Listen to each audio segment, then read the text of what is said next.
அன்பர்களே, இது குஜராத் மாநிலத்துல இருக்கக்கூடிய ஒரு சின்ன கிராமத்துல நடந்த ஒரு உண்மை சம்பவத்த அடிப்படையா வச்சுக்கிட்டு, கூட கொஞ்சம் கற்பனையும் கலந்து எடுக்கப்பட்ட திரைப்படம் அப்படின்னு இந்த படத்தோட இயக்குனர் சொல்லியிருக்காருங்க. இந்த படத்தோட கதைக்களம் 1990கள்ல பீகார்ல இருக்கக்கூடிய ஒரு சின்ன கிராமத்துல நடக்குது. இந்த படம் ஆரம்பிச்ச உடனே அந்த கிராமத்துல ஒரு நாள் ராத்திரி ஒரு வீட்ல ஒரு பெண்ணு பிரசவ வலியில துடிச்சுக்கிட்டு இருக்கா. அப்போ ஒரு 4, 5 பெண்கள் அந்த வீட்டுக்குள்ள அந்த பெண்ணுக்கு பிரசவம் பார்த்துக்கிட்டு இருக்காங்க. இப்ப அந்த வீட்டுக்கு வெளியில அந்த பெண்ணோட கணவன் ரொம்ப பரிதவிப்பா காத்துக்கிட்டு இருக்கான். இப்ப கொஞ்ச நேரத்துல அந்த வீட்ல இருந்து ஒரு வயசான பாட்டி வெளியில வந்து, பெண் குழந்தை பொறந்திருக்கு அப்படிங்குது.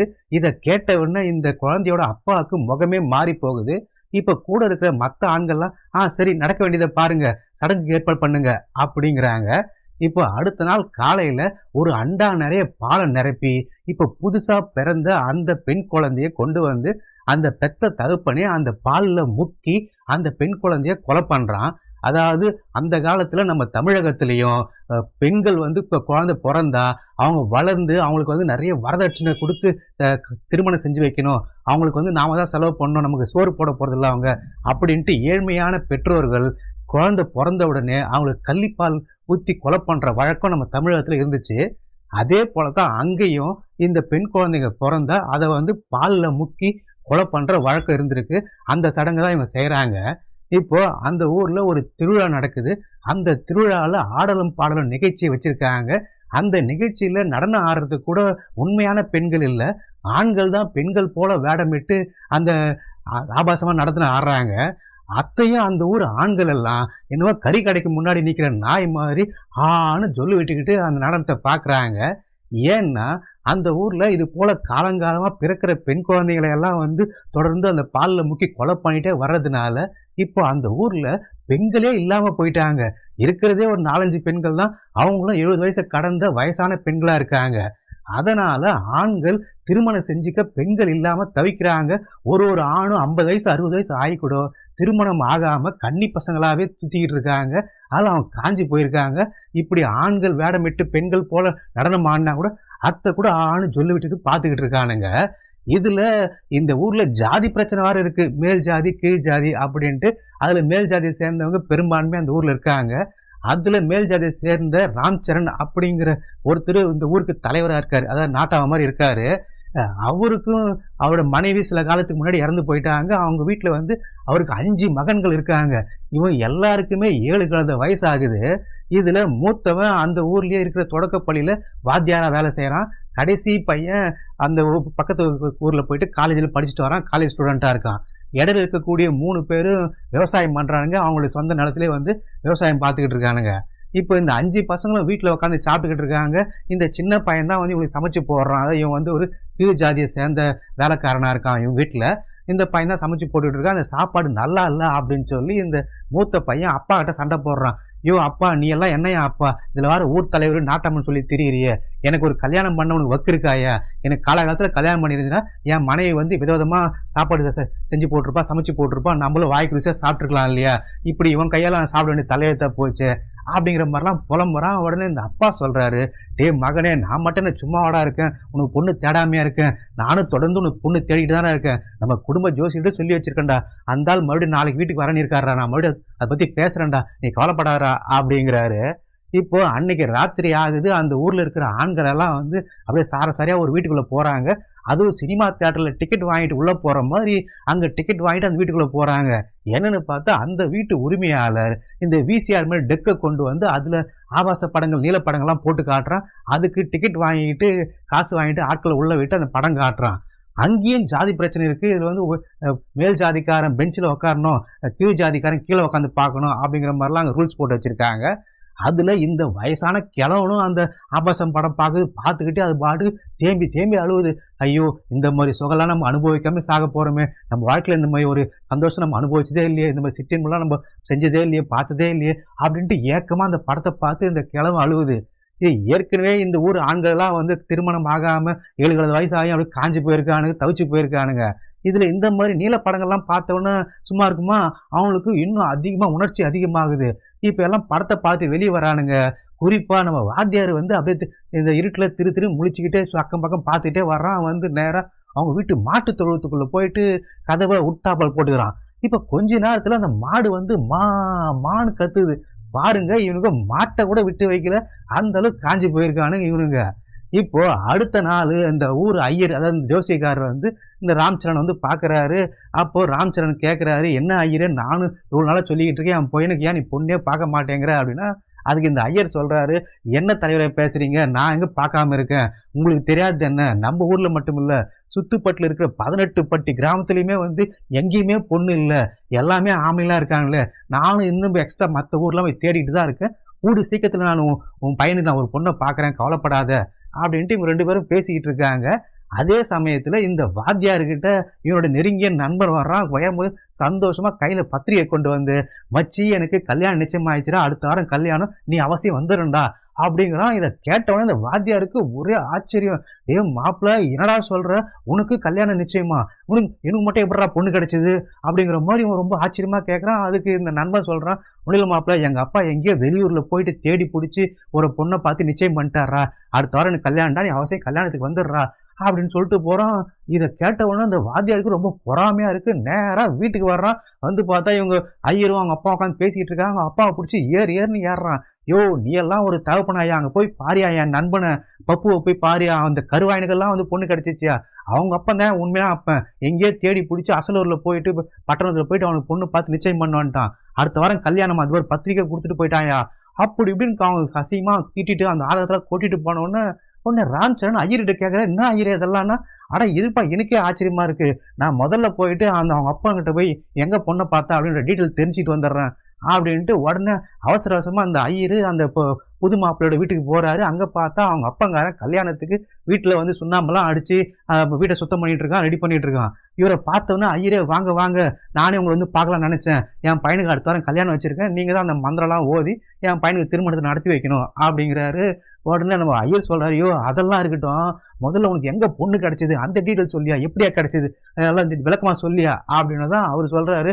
ஒன்னும் இல்லை ஐயரே, அதான் நம்ம ஊரெல்லாம் எங்கேயுமே பொண்ணு இல்லைன்ட்டு நான் பட்டணத்து பக்கம் போய் தேடினேன், ஆனா அவங்க வந்து என்கிட்ட வரதட்சணை கேட்டாங்க, சரி நான் சம்மதிச்சிட்டேன், எவ்வளவுன்னா 50,000 ரூபாய் வரதட்சணையும் ஒரு கறவை மாடு பசு மாடும் தர்றதா ஒத்துக்கிட்டேன். அதாவது பெண் வீட்டுக்கார் வரதட்சணை கொடுக்கறது போய் இப்போ தலைகீழா மாறி ஆண் வீட்டுக்கார், மாப்பிள்ளை வீட்டுக்கார் வந்து வரதட்சணை கொடுத்து கட்டிக்கிற நிலைமையா இருக்கு. இந்த ஆள் அதை சொல்லிக்கிட்டு இருக்காரு. ஓ அப்படியா அப்படின்னு தலையாட்டிக்கிறாரு. அதே போல அடுத்த வாரம் அந்த கல்யாண நாளும் வருது. இப்போ அந்த புதுமண பெண்ணை வந்து ஊர்வலமா கூப்பிட்டு வர்றாங்க. அந்த ஊர்ல இருக்கிற எல்லா ஆண்களும் அப்படியே ஆனா அந்த பெண்ணை வெறிக்க பாக்குறாங்க. குறிப்பா அந்த கல்யாண மாப்பிள்ளைக்கு அவ்வளவு சந்தோஷம், என்னவோ தங்க பொதியில அவனுக்கு கிடைச்சிட்ட மாதிரி அவ்வளவு குதூகலமா டான்ஸ் ஆடுறான், குதிக்கிறான், சந்தோஷப்படுறான். இப்போ அந்த திருமண சடங்குலாம் நடந்துகிட்டு இருக்கு. அந்த அக்னி குண்டத்தை இந்த மணப்பெண்ணும் மணப்பையனும் சுத்தி வந்துகிட்டு இருக்காங்க. அப்போ எவனோ ஒருத்தன் ஓடி வந்து ஐயரோட காதுல வந்து அது ஒரு ரகசியம் சொல்றான். உடனே அந்த ஐயருக்கு வந்து முகமே மாறி போகுது. டக்குன்னு அந்த ஐயர் என்ன பண்றான்னா, இந்த அக்னி குண்டத்தை சுத்தி வந்துகிட்டு இருக்கிற அந்த கல்யாண பெண்ணோட பாவாடிய டக்குன்னு பிடிச்சி இழுக்கிறான். பார்த்தவொடனே எல்லா ஆளுங்க கல்யாணத்துக்கு வந்தாலும் பார்த்தா அப்படியே மிரண்டு போறாங்க, அதிர்ச்சியில உரைச்சு போறாங்க. என்னன்னு பார்த்தா அது கல்யாண பெண்ணே இல்ல, பையன். அதாவது ஒரு பையனுக்கு பையனுக்கு ஒரு பெண்ணை போல வேஷம் இட்டு அந்த மாதிரி மேக்கப் போட்டு கூட்டு வந்திருக்காங்க. எதுக்காகனா அவங்க கொடுக்கக்கூடிய அந்த 50,000 ரூபாய் பணத்துக்கும் அந்த கறவை மாட்டுக்கும் ஆசைப்பட்டுக்கிட்டு இப்படி வந்து ஒரு ஏமாத்து வேலையை செஞ்சிருக்காங்க.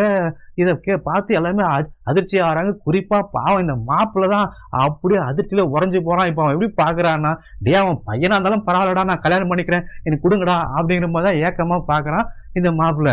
இப்போ அடுத்த நாள் நம்ம ராம்சரண் வந்து இந்த ஐயர்கிட்ட கூப்பிட்டு சொல்றாரு, இந்த பாரு ஐயரே, நீ என்ன பண்ணியோ ஏது பண்ணியோ எனக்கு தெரியாது, நீ வந்து எப்படியாவது என் பெரிய பையனுக்கு ஒரு பொண்ணை பார்த்து நிச்சயம் பண்ணு, நீ வந்து உங்க லைஃப்ல நினைக்காத அளவுக்கு லைஃப் டைம் செட்டில்மெண்ட் பண்றவனுக்கு உனக்கு அவ்வளோ இது நான் இப்ப கமிஷனா தரேன் பணம் அப்படின்றாரு. சரி இந்த ஐயரும், நீங்க கவலையே படாதீங்க தலைவரே, நான் உங்களை அடுத்த முறை மீட் பண்ணும்போது நல்ல செய்தியோட மீட் பண்ணுவேன், நான் இப்பவே வந்து ஊருக்குள்ள கிளம்புறேன் அப்படின்ட்டு இந்த ஆள் சைக்கிள் எடுத்துக்கிட்டு இருக்கிற எல்லா ஊருக்கும் போற அக்கம் பக்கத்துல இருக்கிற கிராமத்துங்கெல்லாம் போயிட்டு எங்கன்னா பொண்ணு இருக்கா அப்படின்னு சொல்லி இந்த ஐயர் வந்து தேட ஆரம்பிக்கிறாரு. அப்படி ஊரா போயிட்டு இருக்கும்போது ஒரு காட்டு வழியா போறாரு இந்த ஐயரு. அப்போ வந்து அவர் காதுல ஒரு பாட்டு சத்தம் கேட்குது. இது ஒரு பெண் குரல் அந்த பாட்டை பாடுது. அந்த குரல் வந்த திசையை நோக்கி இந்த ஐயர் வந்து போறாரு. போய் பார்த்தா இந்த மரக்கலையில இந்த பெண்ணு, ஒரு அழகான பெண் உட்காந்து பாட்டு பாடிட்டு இருக்கா. இதை இந்த ஐயர் அப்படியே ஆச்சரியமா பாக்குறாரு. அந்த பெண்ணு பாட்டு பாடிட்டு எதாச்சும் அப்படி திரும்பி பார்த்தோன்னே இவரை பாத்துடுறா. இவரை பார்த்தோன்னே அவன் உடனே மரத்துல இருந்து கீழே குதிச்சு அவ தப்பன்னு ஓட ஆரம்பிக்கிறா பயந்து. உடனே இந்த ஐயரும் பின்னாடியே விரட்டிட்டே ஓடுறாரு. அந்த பெண்ணு பின்னாடியே ஃபாலோ பண்ணிட்டு ஓடிட்டே இருக்காரு. இந்த பெண்ணு குடுகுன்னு ஓடி போயிட்டு இந்த வீட்டுக்குள்ள நுழைஞ்சிடுறா. இப்ப ஐயரும் அந்த வீட்டுக்குள்ள எப்படா போறதுன்னு தெரியாம முழிச்சிட்டு இந்த செவுத்து மேல ஏறி பார்க்க வர்றாரு. அப்ப அந்த வீட்டுக்குள்ள இருந்து இந்த பெண்ணோட அப்பன் தடியை தூக்கிட்டு ஓடி வர்றான். டேய், யாரா அவன் கலவாணி பையன் என் பொண்ணை தொட்டிக்கிட்டு வர்றது, அவன் கொல்லாம இருப்பான்டா அப்படின்னு. உடனே இந்த ஐயர் இந்த செவுத்து மேல இருந்து பேசுறாரு. இந்த பாருங்க, பொறுமையா இருங்க பொறுமையா இருங்க, நான் கலவாணி பையன் இல்ல, நான் வந்து ஒரு ஐயரு, நீ எல்லாம் என்ன மதிக்கணும், நான் வந்து உன்னோட உயர்ந்த ஜாதிக்காரன் அப்படின்லாம் சொல்றாரு. அதுக்கு இந்த அப்பங்காரன் நம்பவே மாட்டார. பொண்ணோட அப்பங்காரன், டேய் யாருன்றா போய் சொல்ற, நீ என் பொண்ணை தூக்கிட்டு போ, அந்த கலவாணி பையடா, உன்னை கொல்லாம விட மாட்டா அப்படின்னு.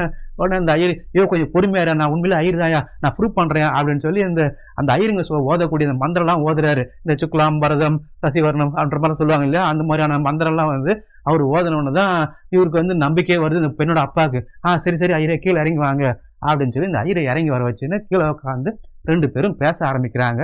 அப்பதான் ஐயர் கேட்கிறாரு, ஐயோ நீ யாரு, இந்த பெண்ணு யாரு, இந்த காட்டுக்குள்ள வீட்டை கட்டி என்ன பண்ணிக்கிட்டு இருக்கீங்க நீங்க அப்படின்னு தான் இந்த பெண்ணோட அப்பங்காரன் சொல்றான். ஐயரே, உங்களுக்கு தெரியாதது ஒண்ணும் இல்லை, நம்ம ஊரோட வழக்கம் தெரியும் இல்லையா, நம்ம ஊர்ல பெண் குழந்தை பிறந்தா உடனே அதை வந்து இப்ப பால்ல முக்கி கொல்லணும் இல்லையா, ஆனா எனக்கு என் குழந்தைய வந்து அப்படி கொல்றதுக்கு மனசு வரல, அதனாலதான் நான் அந்த குழந்தை பிறந்த உடனே அதை தூக்கிட்டு இந்த காட்டுக்குள்ள ஓடி வந்துட்டேன், இப்ப யாருக்கும் தெரியாம என் பெண் குழந்தைய வளர்த்துக்கிட்டு இருக்கேன் அப்படிங்கிறான்.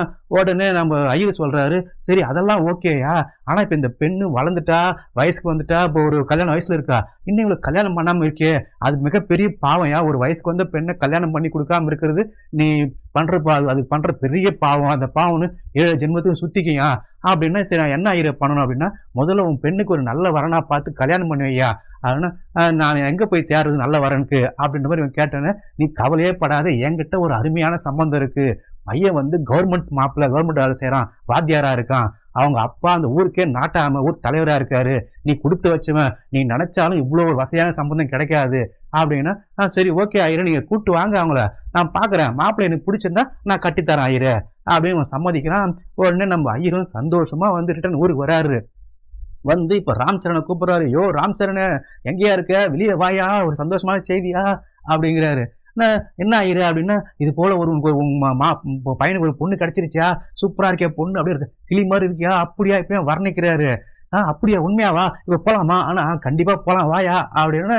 இப்ப ராம்சரனுக்கு டக்குன்னு ஒரு டவுட் வருது, ஐயரே நல்லா பாத்தீங்களா, அது பொண்ணுதானா இல்ல பையனுக்கு ஏதாவது மார்வேஷம் போட்டு அது பொண்ணு மாதிரி இப்ப நிக்க வச்சிருக்காங்களா, அதெல்லாம் செக் பண்ணியான்னா, இல்ல அதெல்லாம் இல்ல, என் பேர் நம்பிக்கை இல்லையா, சாட்சாத் அது பொண்ணுதான், அதுவும் அப்படியே கிளி மாதிரி இருக்கு, பார்த்தா அவ்வளவு அழகா இருக்கு, நீ பார்த்தனா மறுபடியும் மயங்கிடுவேன், உன் சொத்தை எழுதி வைப்ப, அவ்வளவு சூப்பரா இருக்கு, இப்ப அதெல்லாம் பேச நேரம் இல்ல, உடனே கிளம்பி வா, போய் பொண்ணை பார்த்து நிச்சயம் பண்ணிட்டு வந்துடலாம், வா கிளம்பு அப்படிங்கிறாரு.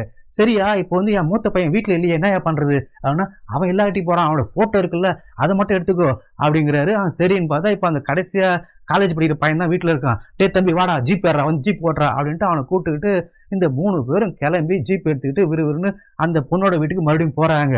இப்போ போய் அந்த இடத்துல உட்காந்து பேச ஆரம்பிக்கிறாங்க. இந்த பொண்ணை பெத்தவன் இந்த ஜீப் ஓட்டிட்டு வந்த காலேஜ் பையனை பார்த்தவன இவன் தான் மாப்பிள்ள அப்படின்னு நினைச்சிட்டு அவன் சந்தோஷமாயிட்டான். அப்புறமா தான் ராம்சரண் சொல்றாரு, இதை பாருங்க, இவன் வந்து மாப்பிள்ள இல்லை, இவன் வந்து என்னோட கடைசி பையன், நான் என்னோட மூத்த பையனுக்கு தான் உன் பொண்ணை கேட்டு வந்திருக்கேன், அவன் வந்து இப்போ ஸ்கூல்ல வாத்தியாரா வேலை செஞ்சுக்கிட்டு இருக்கான், அவன் வர முடியாத சூழ்நிலை, இது அவன் போட்டோ கொண்டு வந்திருக்கான் பாருங்க அப்படின்னு சொல்லி அவன் போட்டோ நீட்டினவொடனே அந்த பெண்ணோட அப்பங்கார அந்த போட்டோவை பார்த்துட்டு மிரண்டு போறான்.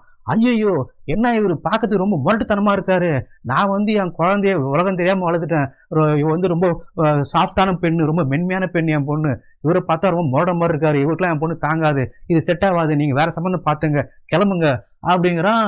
இதை கேட்டா ராம்சரண் அதிர்ச்சியாரு, ஐயோ என்ன பேசுற, அந்த மாதிரிலாம் இல்ல, போட்டோ பார்த்து நீ முடிவு பண்ணிட்டாத, என் பையன் ரொம்ப மென்மையானவன் தான், வாத்தியார் வேலை செய்யறான், ஒரு வாத்தியார் வேலை செய்யறாங்க எப்படி மென்மையா இருப்பான் உனக்கே தெரியாதா, அவன் பார்க்கறதுக்கு போட்டோ தான் அப்படி இருக்கானே தவிர ரொம்ப ரொம்ப நல்லவன், ரொம்ப மென்மையானவன், உன் பொண்ணை பூப்போல பார்த்துப்பான், நீ நம்பி பொண்ணை கொடு அப்படிங்கிறாரு. இருந்தாலும் இந்த பொண்ணை பெத்தவன் ஒத்துக்க மாட்டேறான். இல்ல சார், எனக்கு இன்னும் மனசுக்கு சரியா வர மாதிரி தெரியல, இது நீங்க கிளம்புங்க, நீ வேற சம்பந்தம் பாத்துங்க அப்படின்னு.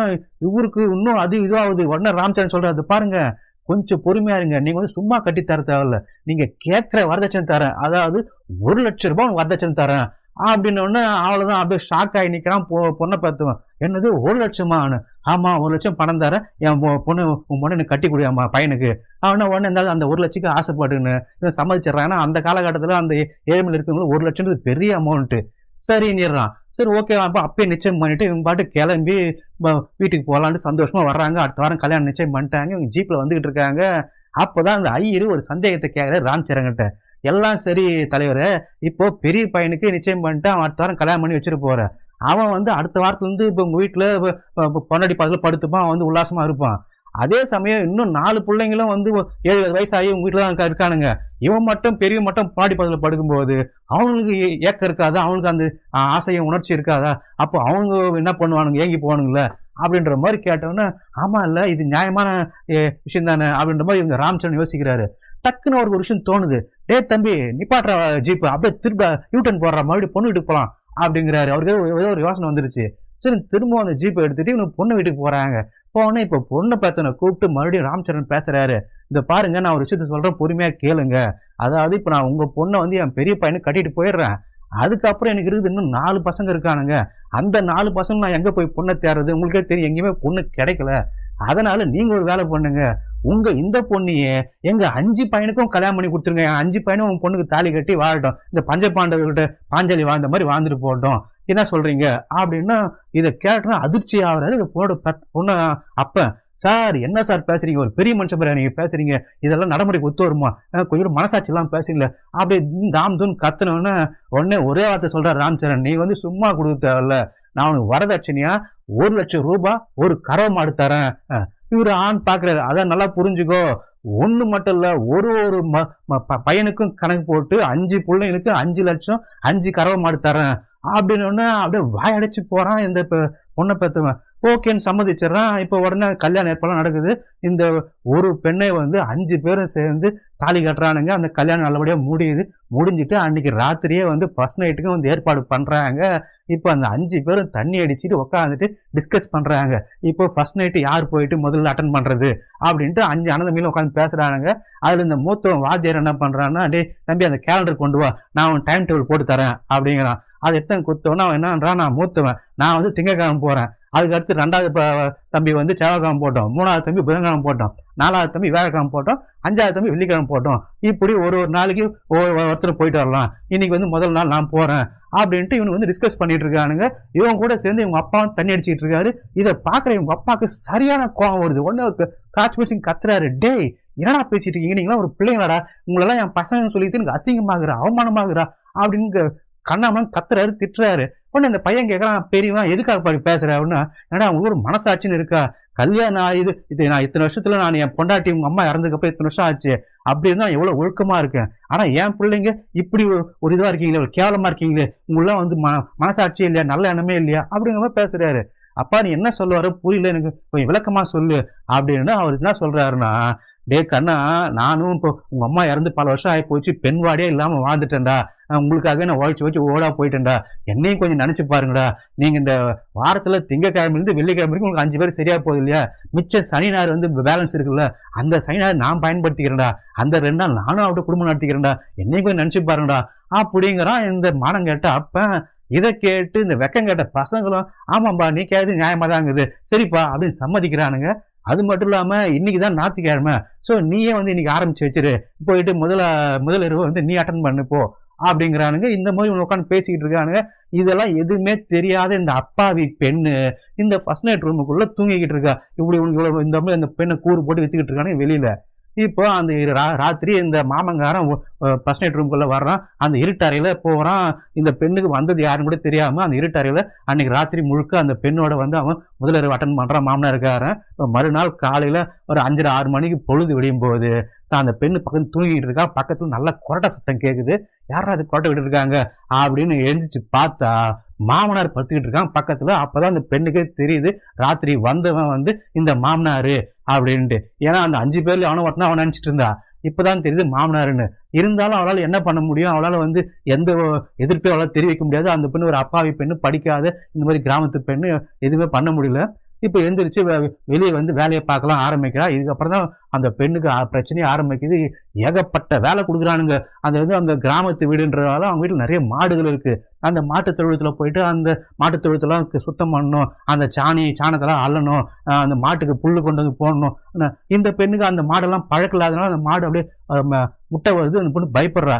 நல்ல வேலையா அந்த கடைசியா இருக்கிற பையன் மட்டும்தான் இவளுக்கு ஆதரவா இருக்கான், அந்த காலேஜ் படிக்கிற பையன். அவன் வந்து இந்த பெண்ணுக்கு உதவி பண்றான், கொஞ்சம் சப்போர்ட் பண்றான். அது இல்லாம அந்த பெண்ணை வந்து இன்னும் கொடூரமா பகலெல்லாம் வேலை வாங்குறானுங்க. அந்த வீட்டை கூட்டி பெருக்கிறது, அவங்களுக்கு சமைச்சு போடுறது, பாத்திரம் கழுவுறது, துணி துவைக்கிறதுன்னு பகல் முழுக்க அந்த பெண்ணு அப்படியே மாடா உழைச்சி ஓடா தேயறா. சரி எல்லாம் முடிஞ்சு ராத்திரி 9 மணிக்கு டயர்டா போய் படுக்கலான்னு பார்த்தா இவனுக்கு கரெக்டா டைம் டேபிள் போட்டு வந்துடுறானுங்க. திங்கக்கிழமை நீ போனோம், செவ்வாய்க்கிழமை நான் போனோம் அப்படின்ட்டு லைன் போட்டு வரானுங்க. இவனுக்கு வந்து ஒவ்வொரு நாளைக்கும் ஒவ்வொருத்தன் வந்து இந்த பெண்ணை கொடூரமா வந்து சீரழிக்க ஆரம்பிக்கிறானுங்க. அதுலயும் இந்த 5 பேரும் 5 விதமா இருக்கானுங்க. இதுல வந்து ஒருத்தன் என்ன பண்றான்னா, அந்த பான் பராக் போடுற அது மாதிரி பாக்குங்க போடுற பழக்க உள்ளவனாகிறான். அதை போட்டு மென்னுக்கிட்டே அந்த நாரை வாய் வச்சுக்கிட்டே வந்து இந்த பெண்ணை வந்து வாய் வழி முத்தம் கொடுக்குறான். அந்த பெண்ணுக்கு கொமட்டிட்டு வாந்தி வருது. அப்போ கூட விட மாட்டான். அந்த பான் பராக் போட்டு அவளை வந்து முத்தம் கொடுக்குறான். அப்படி பண்றான். இன்னொருத்தன் வர்றான். இவன் வந்து கொஞ்சம் பெண் தன்மை உள்ள ஆளாகிறான். இவன் என்ன பண்றான்னா வந்து அந்த பெண்ணுக்கு முகத்துல மீசையெல்லாம் வரைஞ்சி அந்த பெண்ணை ஒரு ஆண் போல வந்து அலங்காரம் பண்ணி அப்படி ரசிச்சு அதை வந்து அந்த பெண்ணோட வந்து சிட்டில ஈடுபடுறான். இந்த மாதிரி அந்த அப்பங்காரம் வர்றான், இந்த வாத்தியாரும் வர்றான். இவனுக்கு எல்லாமே மாத்தி ஒவ்வொருத்தன் ஒரு மாதிரி விதவிதமா வந்து பண்றானுங்க, கொடுமைப்படுத்துறானுங்க. அந்த பெண்ணை அவ்வளவு நாசம் பண்றானு அந்த பாலியல் பக்கத்துல அந்த பெண்ணை காட்டுறானுங்க. அந்த பெண்ணு அவ்வளவு கொடுமையில அனுபவிக்குது. இதுல ஒரே ஒரு ஆறுதல் என்னன்னா, இந்த கடைசியா இருக்கிற இந்த காலேஜ் படிக்கிற பையன் அந்த வர்ற நாள் மட்டும் தான் அந்த பெண் நிம்மதியா இருக்கா. ஏன்னா அந்த பையன் ரொம்ப நல்ல பையனா இருக்கான். அந்த பெண்ணை வந்து ரொம்ப தொந்தரவு கொடுக்காம இவட்ட நல்லா அன்பா பேசுறான், நல்லா பழகுறான். அதனால இந்த பையனை மட்டும்தான் இவளுக்கு பிடிச்சிருக்கு. இப்ப அப்படியே நாட்கள் போக போக இந்த பையனை வந்து விரும்ப ஆரம்பிச்சிடறா. அந்த பையனும் இவ்வளவு விரும்ப ஆரம்பிச்சிடறான். அந்த கடைசி காலேஜ் படிக்கிற பையனும் நம்ம கதாநாயகியும் காதலிக்க ஆரம்பிச்சிடறாங்க. ஒருத்தர் மேல ஒருத்தர் உயிரா இருக்காங்க. இப்படி இவங்க ரொம்ப சந்தோஷமா இருக்காங்க. ஆனா மத்த ஆண்கள் அந்த டெய்லி ராத்திரில வரும்போது மட்டும் அவன்கிட்ட இவங்க சந்தோஷமா பேச மாட்டா, ஒரு மரக்கட்ட மாதிரி தான் படுக்கிறா, அவங்கள ஒத்துழைக்க மாட்டா. ஆனா இவன்கிட்ட மட்டும் நல்லா காதலிக்கிறா, அன்பா பேசி பழகுறா. இதையெல்லாம் இந்த மத்த 4 அண்ணமாரு இந்த அப்பா எல்லாம் பாக்குறாங்க. இவங்களும் பொறாமையா இருக்கு. தான் தம்பிக்கார மேலே பொறாமப்படுறாங்க. என்னடா இவளுக்கு நம்ம எல்லாம் சேர்ந்தான் தாலி கட்டணும், நம்ம எல்லாருமே தான் இவளுக்கு புருஷன். ஆனா இவ வந்து இவங்கிட்ட மட்டும் அன்பா இருக்காளு, நம்ம தம்பிக்கிட்ட மட்டும் அன்பா இருக்காளு, நம்ம கிட்ட அன்பா இருக்க மாட்டாளு, நல்லபடியா படுக்க மாட்டாளு, ஒத்துழைக்க மாட்டாளு அப்படிங்கிற ஆதங்கமும் கோபமும் பொறாமையும் ஏற்படுது. இது வந்து இந்த அப்பங்காரனுக்கும் இருக்கு. இந்த அப்பங்காரன் எப்படி வெளிப்படுத்துறான்னு பார்த்தா, இந்த பையன் ஏதோ எக்ஸாம்ல மார்க் கம்மியா எடுத்துட்டான்னு சொல்லி அந்த பெண்ணு இருக்கு அவனை அசிங்கமா திட்டுறாரு. உனக்கு லட்சமா பணத்தை கட்டி செலவு பண்ணி படிக்க வச்சா நீ இப்படி ஃபெயில் ஆகி நிக்கிறிய அப்படின்னு சொல்லி அந்த சின்ன பையனை போட்டு அவமானப்படுத்துறாரு இந்த அப்பங்காரனு. இது போல வந்து அந்த பையன் மேல ஒரு அப்பம் உள்பட அந்த அண்ணன்மார் உள்பட எல்லாருமே பொறாமையா இருக்காங்க. ஒரு கட்டத்துல இதுக்கப்புறம் இது நீடிச்சா இவ வந்து நம்மள வெறுத்துருவா, அவனைதான் வந்து இப்ப விரும்புவா, ஆளு இவனை போட்டே தள்ளிடணும் அப்படின்னு கூட பிறந்த தம்பியே வந்து போட்டு தள்ளணும் இந்த 4 அண்ணங்காரன் முடிவு பண்றானுங்க. இப்ப அதனால ஒரு நாள் இவன் என்ன பண்றான், அந்த தம்பிக்காரன் அந்த காதலிக்காக போயிட்டு ஒரு புடவை வாங்கிட்டு வரலாம் அப்படின்னு சொல்லி நான் அவனுக்கு ஒரு கிஃப்ட் வாங்கிட்டு வர போறேன்னு பட்டணத்துக்கு சைக்கிள் எடுத்துட்டு போயிட்டு அவளுக்கு ஒரு அழகான புடவை வாங்கிட்டு காட்டு வழியா வர்றான். அப்போ தான் சொந்த தம்பிக்காரனோட பார்க்காம இந்த 4 அண்ணன்மார்களும் இந்த தம்பியை வந்து அடிச்சு கொன்னு அங்க இருக்கிற ஒரு ஆத்துல தூக்கி வீசிடுறாங்க. இப்போ அங்க வந்து போலீஸ்காரங்க அந்த பணத்தை எடுக்கிறாங்க. அவங்க என்ன பண்றாங்க, இது வந்து தற்கொலை இல்ல கொலை, இதுல வந்து மர்மம் இருக்கு, நாங்க வந்து போஸ்ட்மார்ட்டம் பண்ணி இதை கேஸ் நடத்த போறோம் அப்படிங்கிறாங்க போலீஸ்காரனுங்க. இவனு தான் பணக்காரனாச்சு, அந்த ஊர்ல பெரிய ஊர் தலைவராச்சு இந்த அவங்க அப்பங்காரனும். உடனே ஒரு பெரிய அமௌண்ட்டை போலீஸ்காரன் லஞ்சமா கொடுத்து இந்த கேஸை வந்து அப்படியே விட்டுருங்க, இது வந்து பெருசுப்படுத்தாதீங்க, இது வந்து தற்கொலைன்னு சொல்லி மூடி மறைச்சிருங்க அப்படிங்கன்னா அந்த போலீஸ்காரன் லஞ்சம் வாங்கிட்டு அந்த கேஸை மூடி மறைச்சிடுறானுங்க. இப்போ இந்த பிள்ளைங்க 4 பேருக்கும் சரியான கோவம் வருது. குறிப்பா அந்த வாத்தியார அந்த அவன் வாங்கிட்டு வந்த சேலையை தூக்கிட்டு வந்து அவன் முகத்துல வீசுறான். என்னடி உனக்கு வந்து புது சேலை கேக்குதா, அது என் தம்பிக்காரன் தான் உனக்கு வேணுமா, அநியாயமா உன்னால வந்து நாங்க எங்க தம்பிக்காரனே கொலை பண்ணிய சூழ்நிலை ஆயிப்போச்சு பாரு, ஏன் எங்களெல்லாம் உன்னை பார்த்தா பிடிக்கலையா, நாங்கெல்லாம் நல்லா செய்யலையா அப்படிங்கிற மாதிரிலாம் அசிங்கமா கேட்டு அவன் வந்து படுக்க ஆரம்பிக்கிறான்.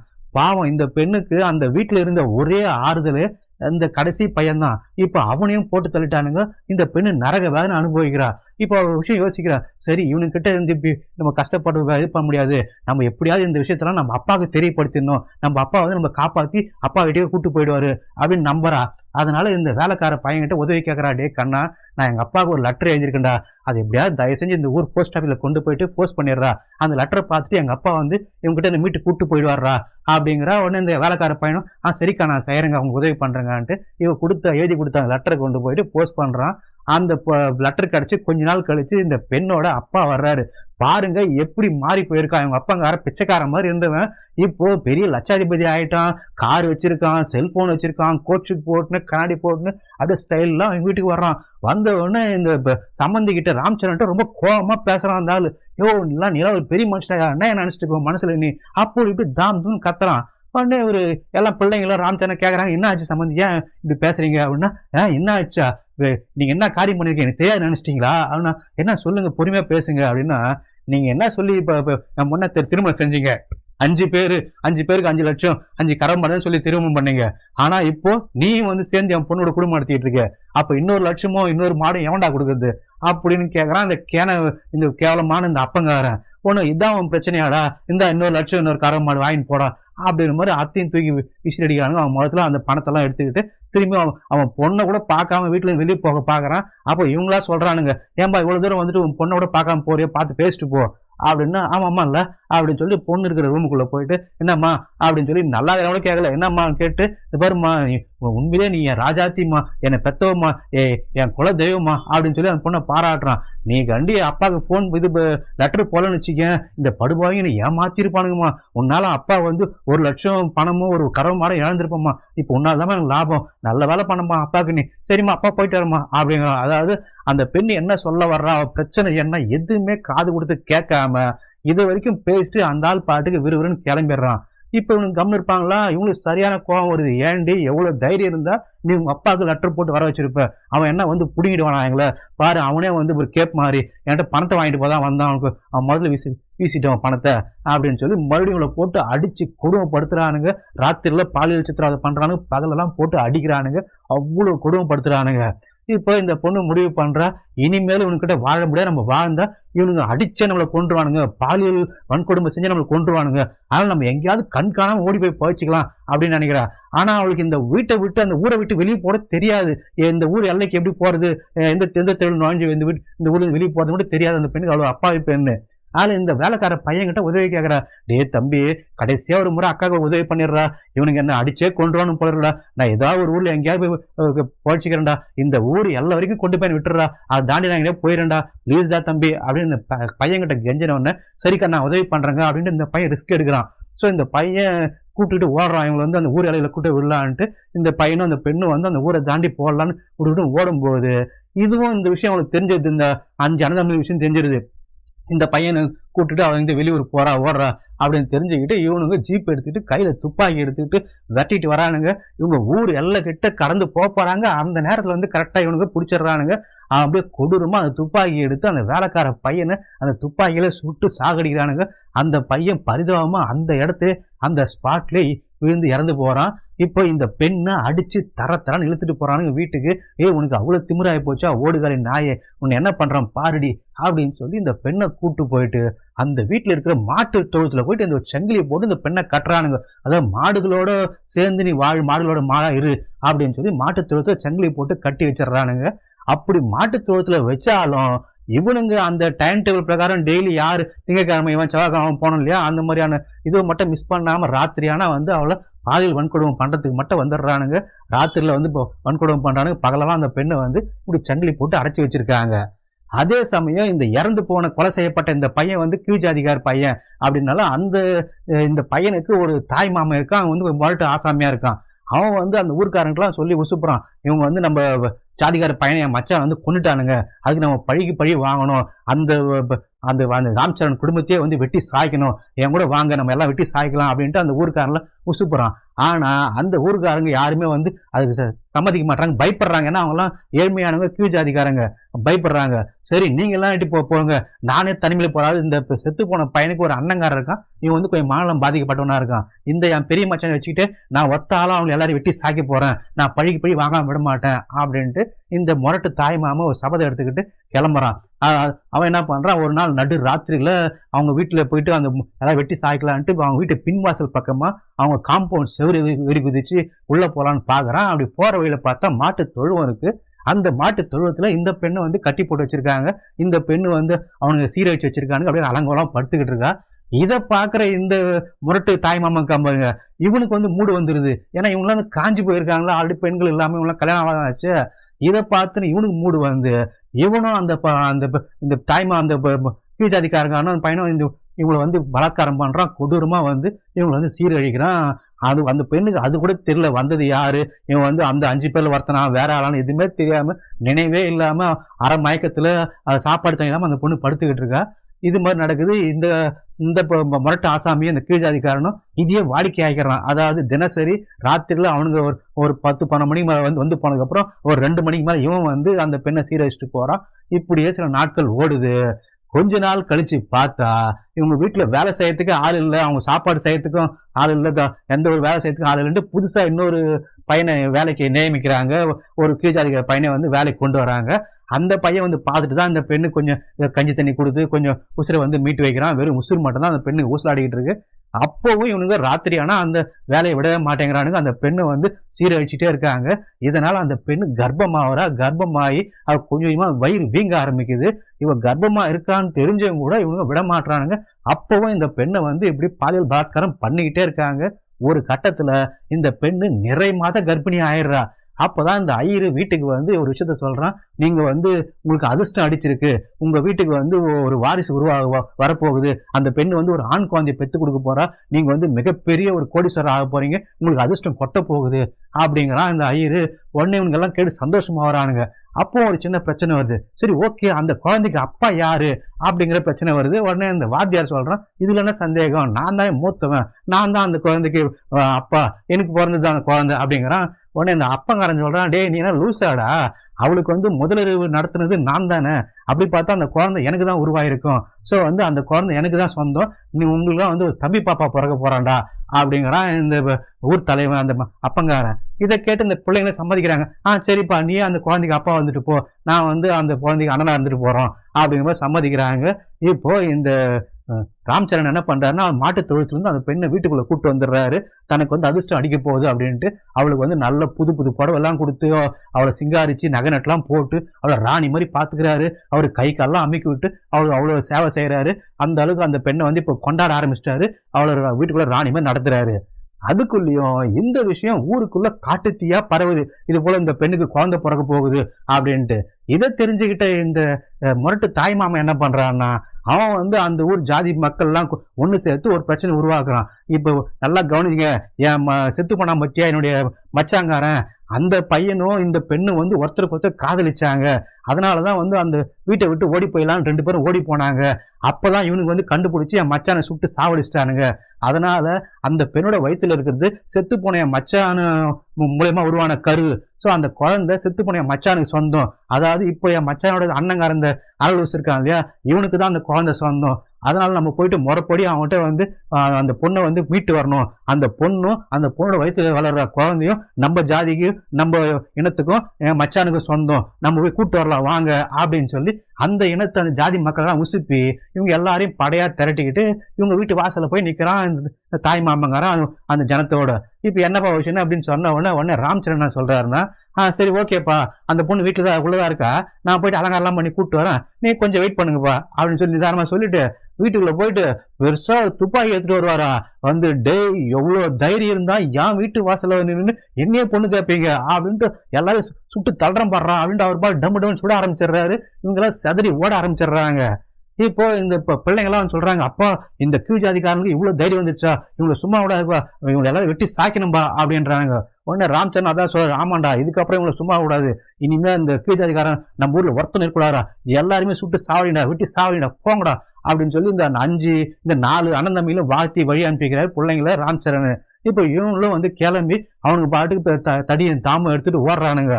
இந்த பக்கம் நம்ம இப்ப உள்ள வீட்டுக்குள்ள வந்து இவர் சரியான டென்ஷன் ஆகிற ராம்சரண் பெண்ணுகிட்ட உள்ள ராணி மாதிரி கொண்டாடினவர். இப்போ வந்து ஏண்டி அப்படின்னா நீ அந்த வேலைக்கார பையனோட படுத்துட்டியா, அப்ப இந்த குழந்தை அந்த வேலைக்கார பையனுக்கு உனக்கு உருவானதா, அப்ப இந்த துரோகம் பண்ணிட்டியா, உன்னை என்ன பண்றான் பாரு அப்படின்ட்டு இவரு ஒரு பக்கம் இந்த பெண்ணை போட்டு சித்திரவதை பண்றாரு, அடிக்கிறாரு, உன்னை உயிரோட கொளுத்துறோம் பாரு அப்படிங்கிறாரு. அதே சமயம் இவனுங்க இந்த பக்கம் இந்த 4 பேரும் துப்பாக்கியும் தாம்பும் தடியும் அருவாளும் எடுத்துட்டு அந்த கீழ் ஜாதி மக்கள் இருக்கிற பகுதிக்கு போறானுங்க. ஆனா அவங்க என்ன பண்றாங்கன்னா, எல்லாரும் ஒரு 100-150 பேர் ஒட்டுக்கா சேர்ந்து மொத்தமா சேர்ந்து இவங்களை தாக்க வர்றாங்க. இவங்க பயந்துடுறாங்க. இப்ப அந்த 100 பேரும் அந்த கீழ் ஜாதி மக்களும் இந்த 4 பேரை சூழ்ந்துகிட்டு இவங்களை வந்து அடிச்சே கொன்னுடுறாங்க.